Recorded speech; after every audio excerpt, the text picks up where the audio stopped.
আসসালামু আলাইকুম। আশা করি আপনারা ভালো আছেন। আল্লাহর রহমতে আমিও ভালো আছি। এই যে নানির বাসায় চলে যাচ্ছে আর কি। আজকে এখান থেকে ব্লগটা শুরু করলাম। নানির বাসায় আজকে পিঠা খাওয়ার দাওয়াত, তো আমরা সবাই চলে গেছে। আমি এই যে যাচ্ছি আর কি। আব্বু বাসাতে আছে, এখনও আসে নাই। তো আমি আর কি গোসল টোসল করে চলে যাচ্ছি নানির বাসাতে। তো আজকে অন্য রাস্তাতে আসলাম, তো দুই দিক দিয়ে আসা যায় আর কি। তো ভাবলাম যে আজকে রাস্তাতেই যাই।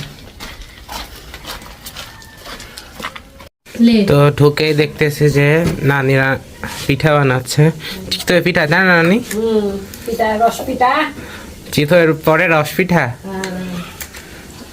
ফার্স্টে তো চিতই পিঠা, তারপরে তো রস পিঠা।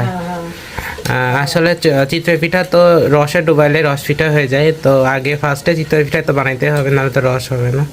তো এই যে নানি বানাচ্ছে। আমার কাছে চিতই পিঠা দিয়ে গরুর মাংস অনেক বেশি মজা লাগে।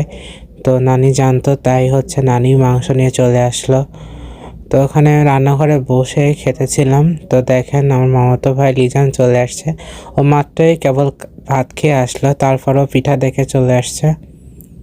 আমি বরাবরই হচ্ছে দুধ চিতই অত পছন্দ করি না। তো শুকনো পিঠা দিয়ে মাংস খেতে ভালো লাগে।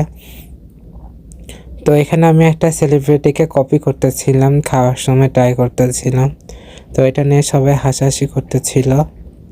তো যদিও আমার তার খাওয়ার স্টাইলটা খুবই ভালো লাগে, তাই নিজেও সেভাবে ট্রাই করতেছিলাম। তারপরে একটা পিঠা খেয়ে চলে আসলাম খাবার খেতে। তো রান্না করেছিল সিম ভাজি, এখানে ছিল একটা সবজি মাছের মাথা দিয়ে, আর ডাল রান্না করেছিল, আর গরুর মাংস রান্না করেছিল, সাথে ছিল সালাদ। বেশ মজা হয়েছিল রান্নাগুলো আজকে। তো গতকাল স্কুলে গিয়েছিলাম, মানে আমি যে স্কুলে আর কি পড়তাম, North Bengal Paper Mills High স্কুলে। রাস্তা দিয়ে আমরা কয়েকজনাই ঘুরতে ছিলাম আর কি। তো যা মাত্রই দেখলাম যে স্কুলের ফিল্ডে খেলাধুলা হচ্ছে। তো যেই বলা সেই কাজ, স্কুলের মধ্যে ঢুকে পড়লাম। তো ঢুকে টিচারদের সাথে সবার সাথে দেখা করে আসলাম। মানে আমার চেনা জানা যে কয়টা টিচার আছে সে কয়টা টিচারের সাথে দেখা হলো।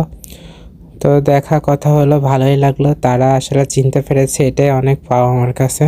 তো কাছে যেতেই স্যাররা নাম ধরে ডাকলো, কেমন আছো? তো বেশ ভালো লাগলো। তো স্কুলে ঘুরে এখানে চলে আসলাম আমতলাতে। আমতলাতে নাকি সুন্দর খিচুড়ি রান্না করে বৃহস্পতিবার দুপুর 12:30 থেকে 1:30টার মধ্যে নাকি শেষ হয়ে যায়। মানে গরুর মাংসর মিক্সড খিচুড়ি। তো এখানকার এই মামার হাতের খিচুড়ি নাকি অনেক টেস্ট, আর খুব দ্রুত শেষ হয়ে যায়। তাই আমরা দেখা মাত্রই ভাবলাম যে এখানে সকালে নাস্তাটা সেরে নিই। আসলে দুপুর হয়ে গেছিলো, কিন্তু আসলে আমরা কেউই সকালে খেয়েছিলাম না। আমরা স্কুল থেকে আমি আর উৎস আসছিলাম, আর লিজান আর নিলয় হচ্ছে বাসা থেকে আসছিল। তারপরও তারা কিছু খেয়েছিল না, তো বললো যে ঠিক আছে। তো আমরা প্ল্যান করলাম যে যার যারটা শেষে খাবে, মানে হিজিস হুজুস। তো সবাই রাজি হয়ে গেল, তো খেতে বসে পড়বো। এখানে প্লেটের কোয়ান্টিটি আর কি একটু বেশি হলে ভালো হতো। 120 টাকা প্লেট, মোটামুটি 3 পিস মাংস দেয়, আর 1 প্লেটের মতো ভাত দেয়। তো খিচুড়িটা অনেক সুন্দর লাগছে আমার কাছে। তো খিচুড়িতে বড় বড় বুটের ডাল দেওয়াতে স্বাদ একটু বহুগুণে বেড়ে গেছিলো।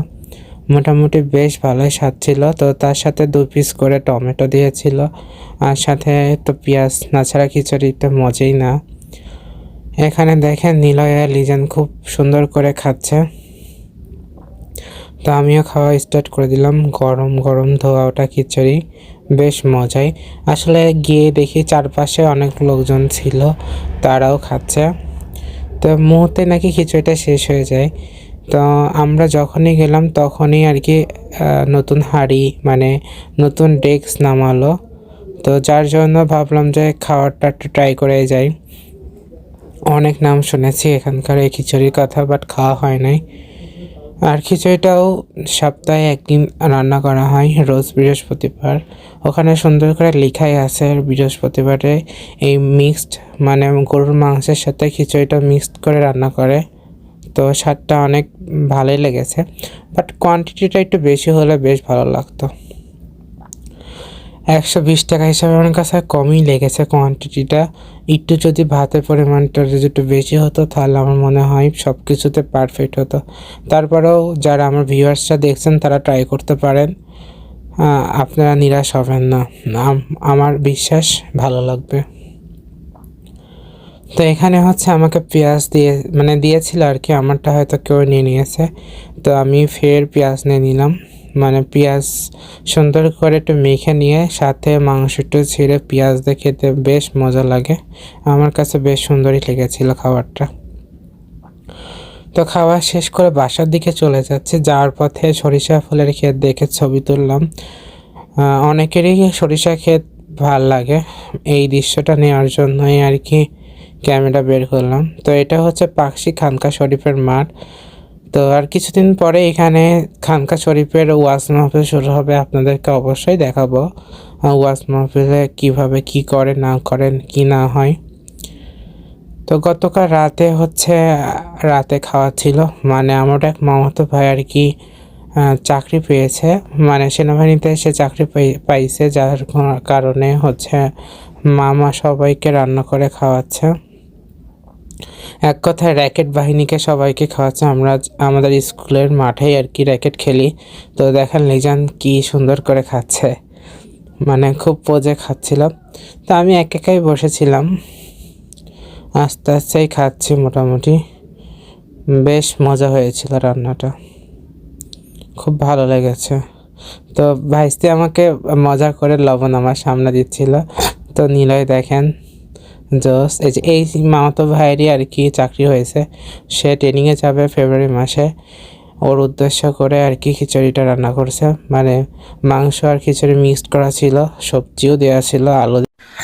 আজকের মতো ব্লগটা এই পর্যন্ত। আপনারা সবাই ভালো থাকবেন, আমার ব্লগটা অবশ্যই শেয়ার করে দিবেন। আর একটা যেহেতু কথা বলতেছে, আমার এই চোখে আর কি সমস্যা হচ্ছে, ঠান্ডার মধ্যে আপনারা কেউ অযথা বাইরে বের হবেন না। আমার মনে হচ্ছে যে চোখের সমস্যা দেখা দিচ্ছে, যেহেতু ঠান্ডা আমাদের এদিকে খুব ভালো ঠান্ডা পড়তেছে। তো যাদের বাসাতে ছোট বাচ্চা কিংবা ছোট ছোট মুরব্বী লোক আছে তাদেরকে অবশ্যই সাবধানে রাখবেন, যেহেতু এখন কুয়াশা পড়তেছে। জানুয়ারি মাসে মোটামুটি শৈত্যপ্রবাহটা এমনই থাকবে আর কি, এই মাসটা পুরোপুরি ঠান্ডা বেশ পড়বে। তো আমার মতে যাদের কাজ নাই তাদের বাইরে না যাওয়াটাই বেটার। আর হচ্ছে কি বলবো, যে সবাইকে হেল্প করবেন, আর আমার চ্যানেলটাকে অবশ্যই লাইক কমেন্ট এবং শেয়ার করে দিবেন, যাতে আমি সামনের দিনে আপনাদের আরো সুন্দর সুন্দর ভিডিও দিতে পারি। আর সামনেই হয়তো আরো 2-3টা বিয়ের ভিডিও দেখতে পারবেন ইনশাল্লাহ। তো আজকের মতো এই পর্যন্ত, সবাই ভালো থাকবেন আর আমার জন্য অনেক অনেক দোয়া করে দিবেন। আজকের মতো এই পর্যন্ত, আল্লাহ হাফেজ।